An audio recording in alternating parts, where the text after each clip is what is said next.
Hello, everyone. Welcome back to the Coatings Coffee Shop soundstage here at World of Concrete, brought to you by Tremco CPG. I'm here with my new friend, Telly. Hello, how are you? Good morning. We're already rocking it. I love the energy here. I know, it's so fun. You brought me this fun gift, this Yes. beautiful bracelet. Yes. We'll get more into that later. Thank you. But first, can you introduce yourself and tell us about your company? Yes. So I'm Telly Gonzalez. My husband Dave and I, we are co-owners of a 3D construction printing company. That's so cool. Yeah, it's insane. I was I a can dental only imagine. hygienist for 20 years. And You I were? was. And then I went, I want something more exciting. So I went back to school, got a biomedical engineering degree. Whoa. Started working at a biotech company, and my husband, who's a financial planner, started to notice some patterns in the business world and just in California, where we had a lot of wildfires, a lot of community losses. And he also was being introduced to this concept of using automation techniques to build homes and build structures. So he created K4K Construction, 3DCP company. Okay. And I said, you know what? I want to run the robots because I want to do the mechanical, I want to do the coding, I want to do the CAD work, I want to create the files, climb on these robots, fix the robots. You said, so put me here we go. in. I said, put me in, coach. Yeah. Oh my gosh, that is so cool. So 3D construction printing. Yeah. So what do you print? We actually, so you know your tabletop printer. So you're doing this layer by layer additive.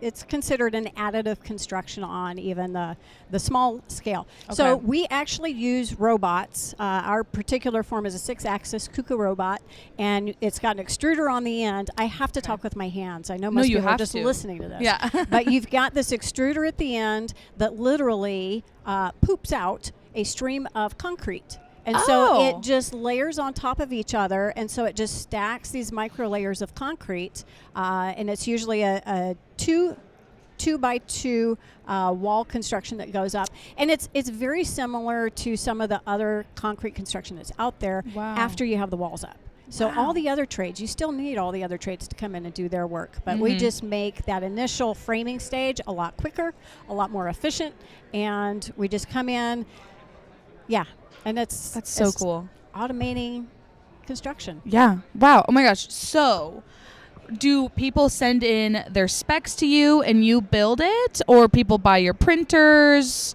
There's actually a lot more companies right now that are trying to develop printers, which I think is really interesting because we're still trying to break into that common consumer perspective of, we know it's cheaper, we know it's faster, we know it's way more fire resistant, it's way more earthquake resilient. Oh yeah. We know that all of a sudden you have this freedom of this geometric shapes, but it doesn't cost you more. It's normally, if you do traditional curves and unique structures, it's very financially prohibitive. With a robot doesn't care if it's doing a straight line or a curved line. So true. Yeah. So just even emotionally, they talk about the well-being if you're in a space where you've got more of a flow, more of a natural guiding through the walls. And it's just emotionally calming. You've got a lot more freedom with your architectural geometry, but it's also just a far more resilient and safe home environment. Oh my gosh. Yes. I love that because, you hate to be in those houses or like a hospital or some sort of any building where it's just like and I would much rather prefer to be like in something that feels very spherical and rounded and grounding. So I love that you mentioned that they like emotional health. Yeah. Well, right now, and here's the hard part, is a lot of the quote unquote demand for 3DCP structures, they're still asking for these very square, very rectangular, very sharp edge things. And we're like, we are so desperate to win over some engineers, win over architects that not only are willing to do it, but invest the time to really be able to share their findings, share what they know makes this kind of a superior building method and material, and just start talking to the community more and bringing them into, hey, this is not only just, resilient, but it is just exciting to do, so and exciting. it's really cool. It's so cool. Oh my gosh. Okay, so you're going to a symposium later today. Can you tell me like what it is and why are you attending? Actually, we recently were working on a project. We were 3D printing a 12-foot high meditation room in Napa Valley area. Yeah. And we reached out to the representative of Sika Material, which is a 3D mortar. And so he came out and worked with us on a couple events, and he reached out and said, hey, we're doing this symposium. We're going to have a roundtable where we have 18 people in the industry talking about challenges and solutions for like permitting and creating the files and translating, like you said, how do you come up with a design, but now you have to turn it into a computer code and get it physically laid out on the concrete slab. That's tough. So I am going to be the only female out of 18 people. That's and awesome. Oh my goodness. Thank God you're Let's there. represent. Yeah.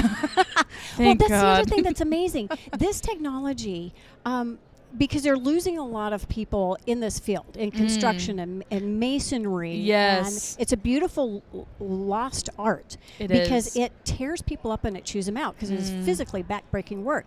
But now we're bringing in kind of the tech crowd. We're bringing in women in construction. Pivotal. Because now it levels that playing field. So we've got this broader workforce availability. So I'm excited to get the word out to colleges, to community colleges, to trades organizations and say, hey, let's get people excited about concrete construction again. Yeah. Especially if, you know, so many younger generation people are interested in that technology aspect, interested in the coding and the CAD machines and 3D printing and being involved in that. And then if we could harness that interest to also get them interested in buildings and building buildings and concrete and all that stuff, that's pivotal. Yeah. Well, to provide a platform for that younger generation that is more tech savvy and wants to be challenged creatively. Yeah. And also, you know, just the overall, there is such a desperation for mental health, for spiritual health, for designing spaces that are really human-centered and fair. And so here we are, giving them an avenue to start applying those talents and those giftings to be able to start creating these types of spaces and communities. It's not just about a single space. We would love to develop and design entire communities that come together in that way. And walkable communities. Oh, love that. Yeah. Yes, walkable communities, sustainable, environmentally friendly communities. Yeah. And concrete, I mean, lives forever. Exactly. And yet it could still be what they like to call biophilic. Oh. I don't know. Okay. But it just basically is you love life. And that's actually, so K4K, Kelvin 4000. So I was asking you how you would describe these spotlights on us, right? So Kelvin is actually used as a light temperature guide. Oh. So you've got this broad range. And so basically you think of cool lights or warm lights, right? So between 3,500 and 4,500 Kelvin is the light temperature. If you think about the sunlight, that is where vegetation and plant growth is most optimal. And that's where it really just bears the most healthy fruit, is between 3,500 and 4,500 Kelvin. So Kelvin 4000, K4K, where life thrives. Wow. That's our company. Oh my gosh, that's beautiful. Yeah. Oh my gosh, we all just learned something amazing. Wow. Okay, so where can people get involved with your company and get involved with like the symposium and all this stuff, good stuff that you're doing? Well, we love being here at World of Concrete because we can really connect with all sorts of different tradespeople. I actually swung by, there's a company that is trying to get high schoolers interested in the concrete trade. And so they have designed competitions where teams develop and present a skate park. Oh my gosh, yes. A skateboarding park. Yes. Yeah, I was like, that's brilliant. They're really so tapping smart. into that talent pool, right? Giving something exciting. So I was like, okay, we could 3D print that. So everything we see now, I'm like, I could 3D print that. See that column? I could 3D print that. You see that bench? We can 3D print that. Yeah. So it's just, it's the filter. We see everything now. I love it. Yeah. But just those connections are amazing. Yeah. It's going to take a little bit of everybody. It's going to take the engineers. It's going to take the architects. It's going to be the techie people. It's going to be the project managers that need to start speaking a little bit of this robot language and be able to talk to, the project manager. So Absolutely. yeah, just being part of World of Concrete, checking in with you guys with all your podcasts, being able to listen to what the different disciplines have to say, see their perspectives, and just open communication. Yeah. I don't like the silo feeling. I know. No. So, don't worry about trade secrets as much, but really just promote the overall community and culture. Yeah. A high tide raises all boats, right? Yeah. Yeah. If we're all growing, then the industry grows. Right. So I love that. Don't hold too tight to your trade secrets. I think it shows out in the public. And the public is always watching us to see how we interact with each other. And I think that's just a good rule of thumb. People are always watching. How do you deal with adversity? How do you deal with somebody disrespecting you? How do you respond? And that's where your true character comes out. Yeah, absolutely. Oh my gosh, Telly, this has been a blast. Cool. Thank you so much for chatting with me. Yeah. Well, thanks for the extra time. I appreciate it. Yay, of course. Okay, and does your company have a website? We do. Okay, good.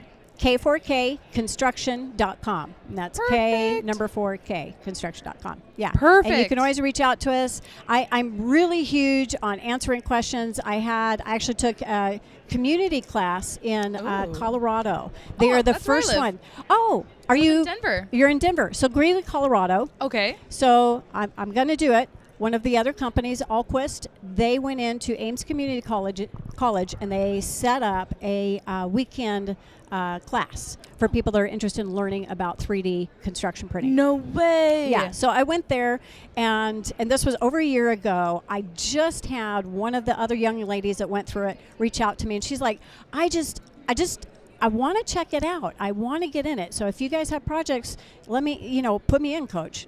People just want an opportunity to experience it.